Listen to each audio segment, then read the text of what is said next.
Matthew Henry's Commentary on the Whole Bible. Chapter 12.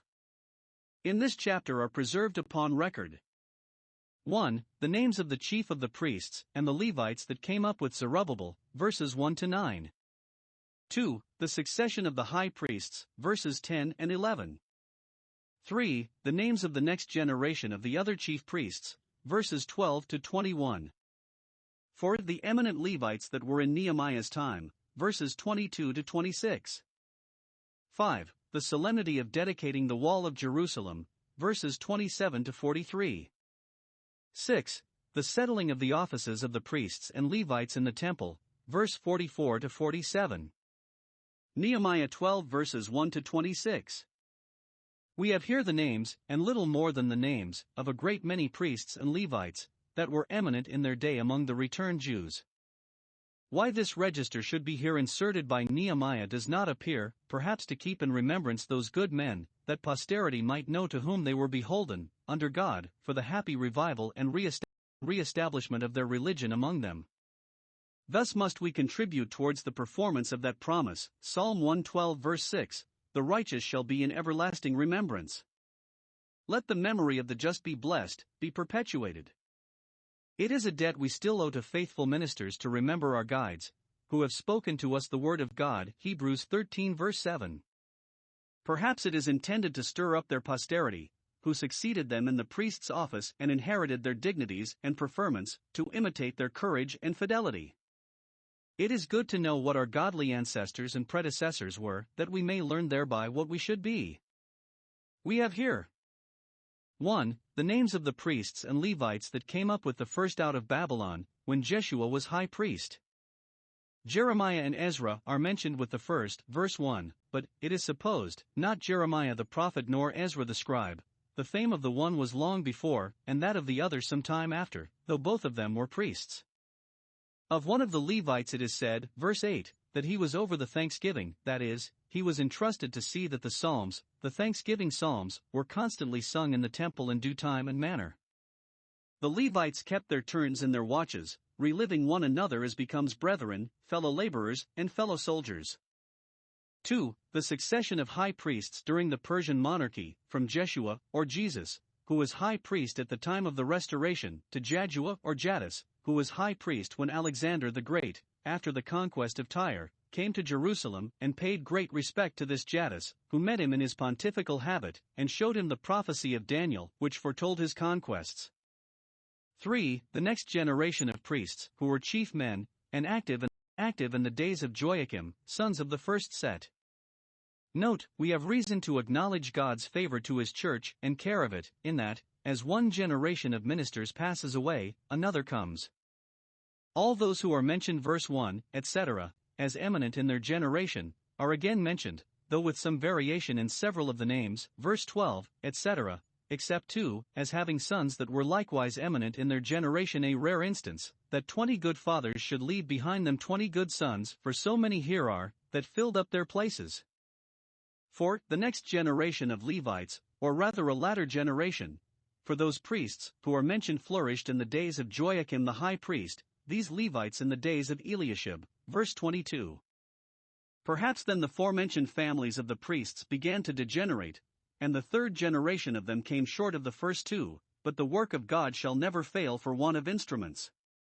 Then a generation of Levites was raised up, who were recorded chief of the fathers, verse 22, and were eminently serviceable to the interests of the church, and their service not the less acceptable either to God or to his people for their being Levites only, of the lower rank of ministers.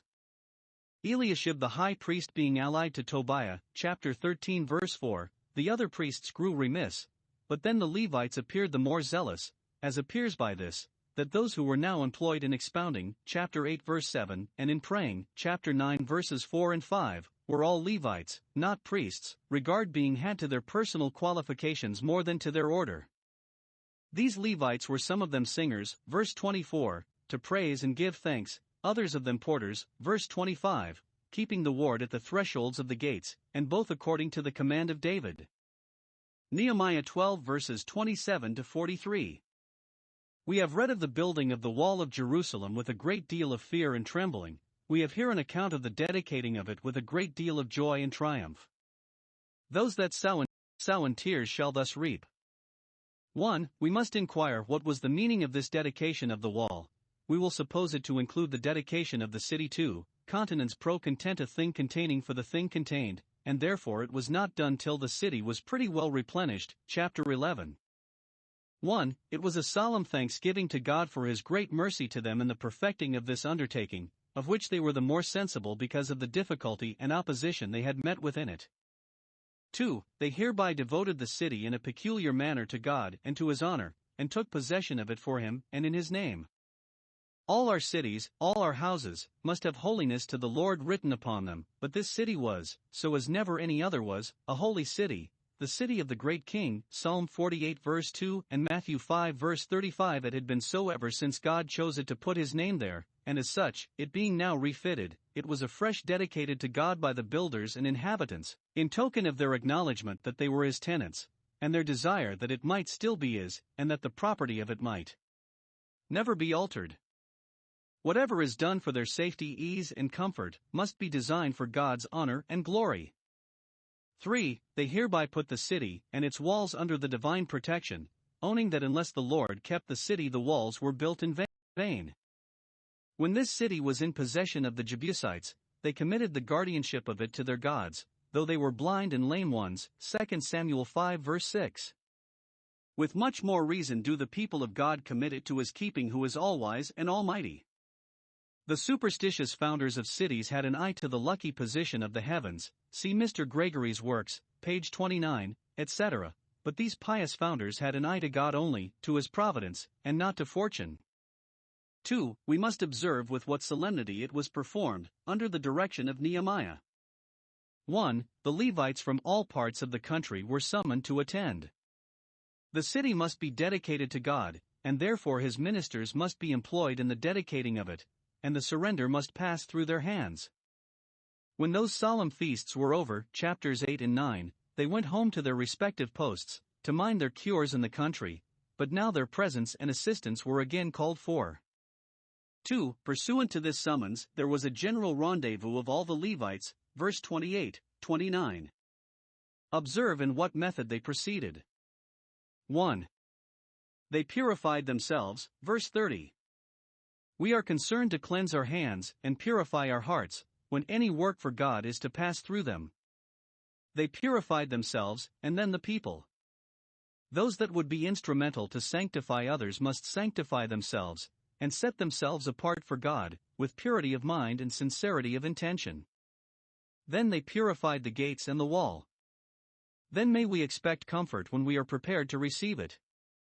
To the pure all things are pure, Titus 1 verse 15, and to those who are sanctified, houses and tables, and all their creature comforts and enjoyments, are sanctified, 1 Timothy 4 verses 4 and 5. This purification was performed, it is probable, by sprinkling the water of purifying, or of separation, as it is called, Numbers 19 verse 9, on themselves, and the people, the walls, and the gates, a type of the blood of Christ, with which our consciences being purged from dead works, we become fit to serve the living God, Hebrews 9 verse 14, and to be his care. 2. The princes, priests, and Levites walked round upon the wall in two companies, with musical instruments, to signify the dedication of it all to God, the whole circuit of it, verse 36, so that it is likely they sung psalms as they went along, to the praise and glory of God. This procession is here largely described. They had a rendezvous at one certain place, where they divided themselves into two companies. Half of the princes, with several priests and Levites, went on the right hand, Ezra leading their van, verse 36. The other half of the princes and priests, who gave thanks likewise, went to the left hand, Nehemiah bringing up the rear, verse 38. At length both companies met in the temple, where they joined their thanksgivings, verse 40. The crowd of people, it is likely, walked on the ground, some within the wall and others without, one end of this ceremony being to affect them with the mercy they were giving thanks for, and to perpetuate the remembrance of it among them. Processions, for such purposes, have their use. 3. The people greatly rejoiced, verse 43. While the princes, priests, and Levites, testified their joy and thankfulness by great sacrifices, sound of trumpet, musical instruments, and songs of praise. The common people testified theirs by loud shouts, which were heard afar off, further than the more harmonious sound of their songs and music. And these shouts, coming from a sincere and hearty joy, are here taken notice of, for God overlooks not, but graciously accepts, the honest zealous services of mean people, though there is in them little of art, and they are far from being fine. It is observed that the women and children rejoiced, and their hosannas were not despised, but recorded to their praise. All that share in public mercies ought to join in public thanksgivings. The reason given is that God had made them rejoice with great joy. He had given them both matter for joy and hearts to rejoice. His providence had made them safe and easy, and then His grace made them cheerful and thankful. The baffled opposition of their enemies, no doubt, added to their joy and mixed triumph with it. Great mercies call for the most solemn returns of praise, in the courts of the Lord's house, in the midst of thee, O Jerusalem. Nehemiah 12 verses 44 to 47. We have here an account of the remaining good effects of the universal joy that was at the dedication of the wall. When the solemnities of a Thanksgiving day leave such impressions on ministers and people as that both are more careful and cheerful in doing their duty afterwards, then they are indeed acceptable to God and turn to a good account. So it was here. 1. The ministers were more careful than they had been of their work. The respect the people paid them upon this occasion encouraged them to diligence and watchfulness. Verse 45. The singers kept the ward of their God, attending in due time to the duty of their office.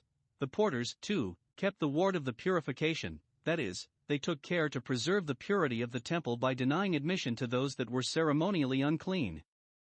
When the joy of the Lord thus engages us to our duty and enlarges us in it, it is then an earnest of that joy which, in concurrence with the perfection of holiness, will be our everlasting bliss. 2. The people were more careful than they had been of the maintenance of their ministers.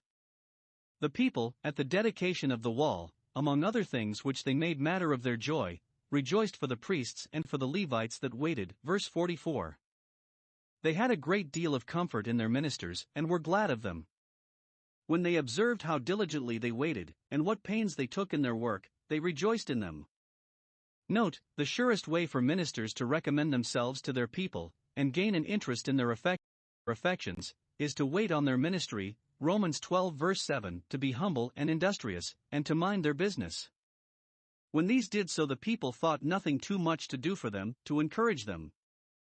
The law had provided them their portions, verse 44, but what the better were they for that provision if what the law appointed them either was not duly collected or not justly paid to them? Now, 1. Care is here taken for the collecting of their dues. They were modest, and would rather lose their right than call for it themselves. The people were many of them careless, and would not bring their dues unless they were called upon, and therefore some were appointed whose office it should be to gather into the treasuries, out of the fields of the cities, the portions of the law for the priests and Levites. Verse 44, that their portion might not be lost for want of being demanded. This is a piece of good service both to ministers and people, that the one may not come short of their maintenance nor the other of their duty. 2. Care is taken that, being gathered in, they might be duly paid out. Verse 47. They gave the singers and porters their daily portion, over and above what was due to them as Levites, for we may suppose that when David and Solomon appointed them their work, verses 45 and 46, above what was required from them as Levites, they settled a fund for their further encouragement. Let those that labor more abundantly in the word and doctrine be counted worthy of this double honor. As for the other Levites, the tithes, here called the holy things, were duly set apart for them, out of which they paid the priests their tithe according to the law. Both are said to be sanctified, when what is contributed, either voluntarily or by law, for the support of religion and the maintenance of the ministry, is given with an eye to God in His honor, it is sanctified, and shall be accepted of Him accordingly, and it will cause the blessing to rest on the house and all that is in it. Ezekiel 44 verse 30.